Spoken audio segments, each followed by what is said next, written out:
പണ്ട് school time തൊട്ട് എന്നോട് കൂടി എൻ്റെ ഒരു ഫ്രണ്ടിനെ കാത്ത് നിൽക്കുക കേട്ടോ. 10:30 എത്താന്ന് പറഞ്ഞോളൂ 11:15 എത്തിയില്ല. അങ്ങനെ കാത്തിരുന്ന് അവിടെ നിന്ന് മാവും പിന്നെ അവിടെ ഒരു സൗത്ത് ആഫ്രിക്കയിൽ നിന്ന് ചേച്ചി ഇരുന്ന് മിറ്റം അടിക്കുന്നുണ്ടായിരുന്നു, അതും നോക്കി നിന്നു. എന്നിട്ട് കുറേ നേരം കഴിഞ്ഞതിന് ശേഷം അങ്ങനെ എമീമ ജോയ് എന്ന എൻ്റെ എമി എത്തി. അങ്ങനെ നമ്മൾ ബസ്സും കയറി നേരെ വിട്ടു മ്യൂസിയത്തിലേക്ക്. അങ്ങനെ മ്യൂസിയത്തിലെത്തി അവിടെ ബസ് ഇറങ്ങി നടന്നു. ഒരു വണ്ടി ഇടിക്കാതെ ജസ്റ്റ് മിസ്സിൽ നമ്മൾ രക്ഷപ്പെട്ടു. പിന്നെ അവിടെ കുറച്ച് നേരം അങ്ങനെയൊക്കെ നിന്ന് നടന്നു, കുറേ സംസാരിച്ചു. നമ്മൾ സ്കൂളിലായിരുന്ന സമയത്ത് അങ്ങനെ നമ്മൾ കറങ്ങാനൊന്നും പോകത്തില്ലായിരുന്നു. അതിനുശേഷം അവൾ BSc നഴ്സിംഗ് ബാംഗ്ലൂർ പോയി, ഞാൻ ട്രിവാൻഡ്രത്ത് പോയി. അങ്ങനെ നമുക്ക് ഒരുപാട് സംസാരിക്കാനൊക്കെ ഉണ്ടായിരുന്നു.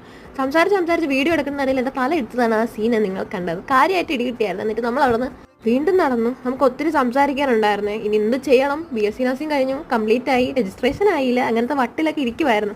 എന്നിട്ട് അവിടെ തേരാപ്പാരൊക്കെ നടന്നു. അവിടെ ഒരു അണ്ണാൻകുഞ്ഞൊക്കെ ഉണ്ടായിരുന്നു. അണ്ണാൻകുഞ്ഞിനെയൊക്കെ വെറുതെ നോക്കി നിന്നു. ലാസ്റ്റ് ഫുഡും കഴിച്ചിട്ട് നമ്മൾ ഇറങ്ങി. കോളേജിൽ പോകണമായിരുന്നു, അതുകൊണ്ട് പോയി. സബ്സ്ക്രൈബ് ചെയ്യാൻ മറക്കല്ലേ.